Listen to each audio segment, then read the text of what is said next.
The lawyer's phone call came on a Tuesday morning while I was eating cereal before my shift at the auto parts store. I almost didn't answer. Unknown numbers usually meant debt collectors or telemarketers, and I had enough problems without dealing with either. But something made me pick up on the fourth ring. "Is this Austin Caldwell?" The voice was professional formal. "Yeah, that's me. Mr. Caldwell, this is Margaret Stevens from Stevens, Bradley and Associates. I'm calling regarding the estate of Eleanor Caldwell. I believe she was your grandmother?" My spoon clattered into my bowl. Grandma Eleanor had passed away 6 months ago, and I hadn't been allowed at the funeral. My parents, David and Susan Caldwell, had made it clear that I wasn't welcome. "Yes, she was my grandmother," I said carefully. "I need to schedule a meeting with you, Mr. Caldwell. There are some matters regarding her that require your immediate attention." "I think there's been a mistake," I said. "My parents told me I wasn't included in her will. They said she left everything to them and my brother." There was a pause on the other end of the line. "Mr. Caldwell, I think we definitely need to meet. Are you available this afternoon?" 2 hours later, I was sitting in a leather chair in Margaret Stevens' law office, staring at documents that made no sense. According to the papers in front of me, my grandmother had left me $2.1 million, her house, and several investment accounts. There must be some mistake, I repeated for the third time. My parents said I was adopted. They said Grandma Eleanor wasn't really my grandmother, that she had no obligation to me. Margaret Stevens, a woman in her 60s with kind eyes behind wire-rimmed glasses, looked at me with something that might have been pity. "Mr. Caldwell, your grandmother was very specific in her instructions. She wanted me to give you this letter personally. She handed me an envelope with my name written in Grandma Eleanor's careful handwriting." My hands shook as I opened it. "My dearest Austin, if you're reading this, then I'm gone and Margaret has finally been able to reach you. I've been trying to see you for the past 3 years, but your parents have made that impossible. I need you to know the truth about everything because the lies your parents have told you are cruel and completely false. You are not adopted. You are my biological grandson, the son of my beloved daughter Jennifer. Jennifer was your father David's first wife, and she died in a car accident when you were 2 years old. David remarried Susan 6 months later, and Susan never wanted to acknowledge that you existed. She wanted David to give you up for adoption so they could start fresh with their own children. David, to his shame, went along with this plan. But I fought for you, Austin. I threatened to take them to court for custody. I told them I would expose what they were trying to do to the whole family, the whole community. They kept you, but only because I forced their hand. Susan has resented you ever since. She's the one who told you that you were adopted, who convinced David to treat you differently from Logan and Ashley. Every cruel word, every time they excluded you, every time they made you feel like you didn't belong. That was Susan's doing and David's cowardice in going along with it. I tried to maintain a relationship with you, but Susan made it increasingly difficult. She would cancel visits, refuse to let you answer my calls, and eventually they moved you all across the state specifically to keep you away from me. The last time I saw you, you were 15 years old. I've missed 6 years of your life because of their selfishness. I'm leaving you everything, Austin, not just because you're my grandson, but because you're the only one in this family who has faced hardship with dignity. I know about the community college, the jobs, the apartment you can barely afford. I know because I hired a private investigator to keep track of you when your parents wouldn't let me see you. I also know that David and Susan have been telling people that my estate will be divided equally among all the grandchildren. They've been spending money they don't have, expecting a big inheritance. They're going to be very surprised. I hope this money gives you the freedom to build the life you deserve. But more than that, I hope this letter gives you the truth you've always deserved to know. You are loved. You are wanted. You always have been. All my love. Grandma Eleanor. P.S. The house keys are in the safe deposit box. I hope you'll consider living there. It's been waiting for you. I read the letter 3 times before the words really sank in. Not adopted, my mother, my real mother, had died when I was 2. Susan wasn't my mother at all, just a woman who had married my father and spent the next 19 years making me feel like an unwanted burden. The private investigator she mentioned, Margaret said gently, he documented quite a bit about your living situation.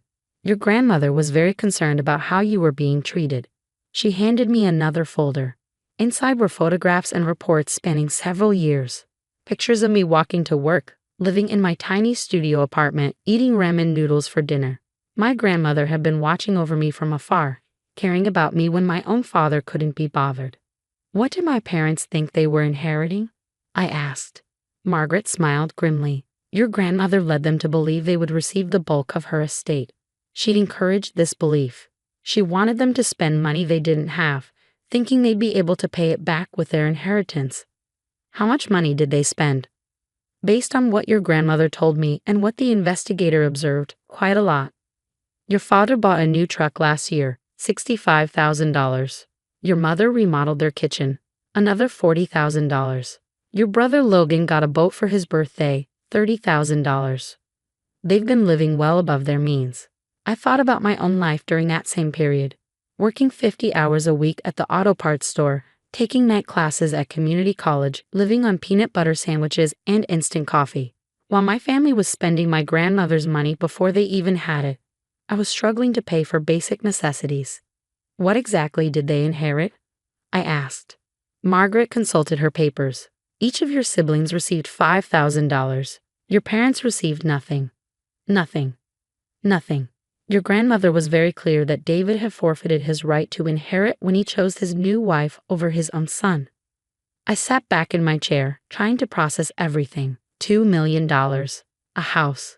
The truth about my identity. And my family, who had treated me like garbage for 21 years, had been cut out entirely. There's one more thing, Margaret said. Your grandmother requested that I be present when you inform your family about the inheritance. She wanted a witness to their reaction.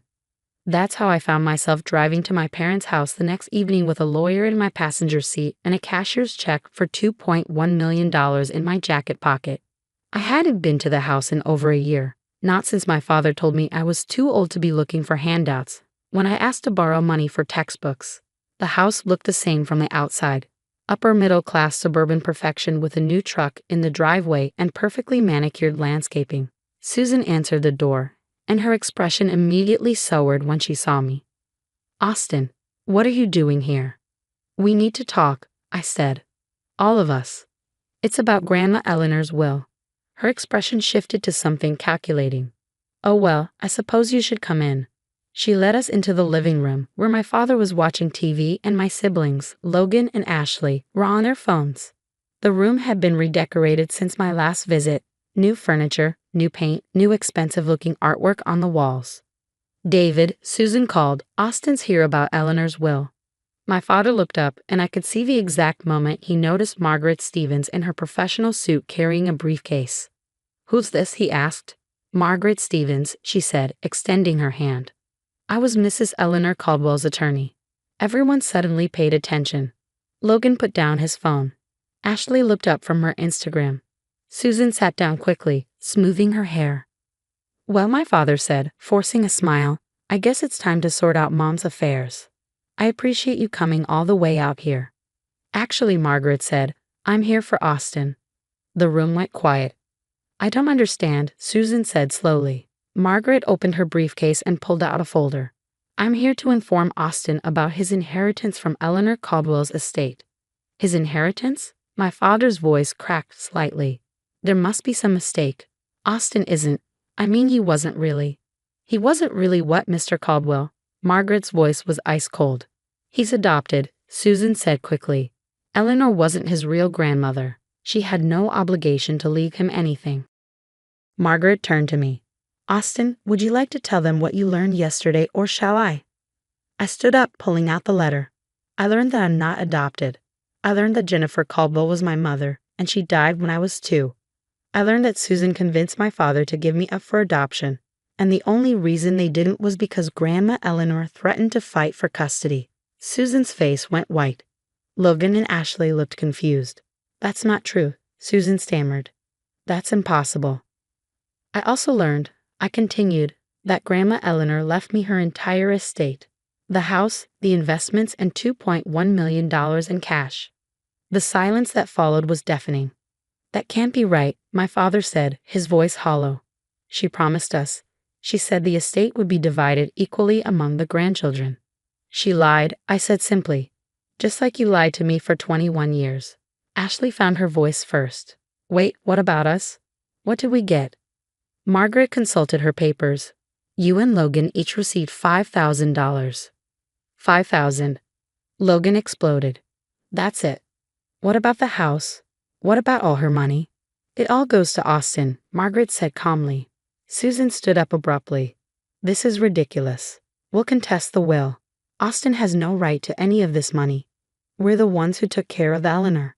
We're the ones who visited her, who helped her when she was sick. Actually, Margaret said, Mrs. Caldwell documented quite extensively that you prevented Austin from visiting her. She also documented that your visits usually involved asking for money. You can contest the will if you like, she continued, but I should warn you that Mrs. Caldwell anticipated that possibility.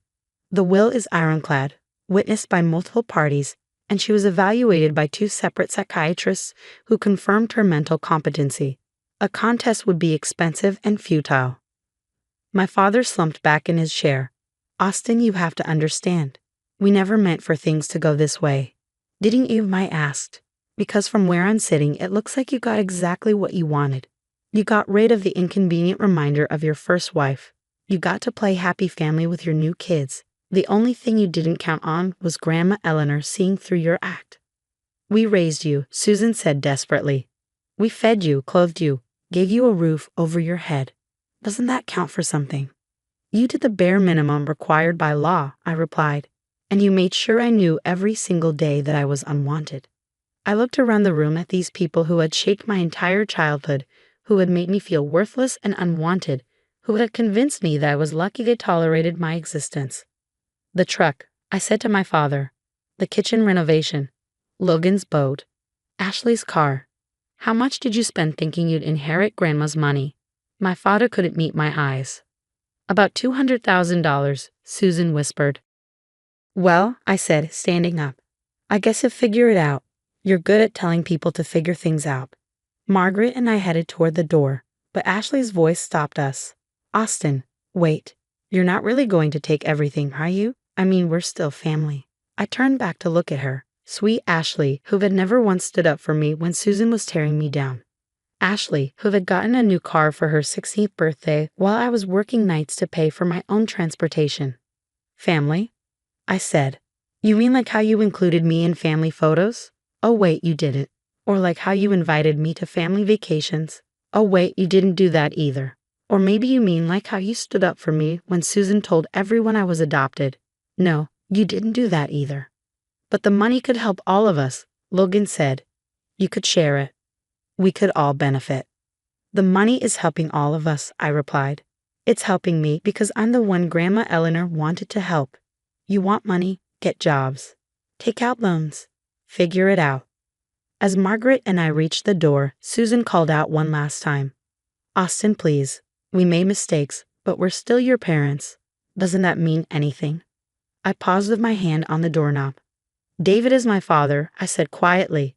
Jennifer was my mother. You're just the woman who married my dad and spent 21 years making me wish I'd never been born. We left them there in their expensive living room, surrounded by all the things they'd bought with money they never actually had, facing the reality that their lies have finally caught up with them. 6 months later, I moved into Grandma Eleanor's house. It's beautiful 4 bedrooms, a huge kitchen, a garden that she maintained herself until the very end. I found photos there that I'd never seen before. Pictures of me as a baby with my real mother, family gatherings where I looked happy and loved, evidence of the life I might have had if Jennifer had lived. I also found more letters from Grandma Eleanor, written but never sent, documenting years of trying to maintain contact with me. Birthday cards she'd bought but wasn't allowed to give me, Christmas presents that were returned unopened. I finished my degree, business administration with a focus on finance. With my grandmother's money properly invested, I don't have to work, but I do anyway. I started a nonprofit organization that helps kids who age out of foster care, kids who know what it's like to feel unwanted and alone. My father has called me exactly once since that day at Margaret's office. He asked if I would consider helping them avoid foreclosure on their house.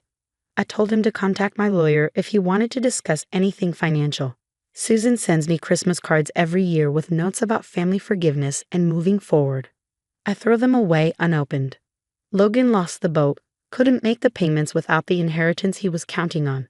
Ashley had to get a job to help her parents pay their bills.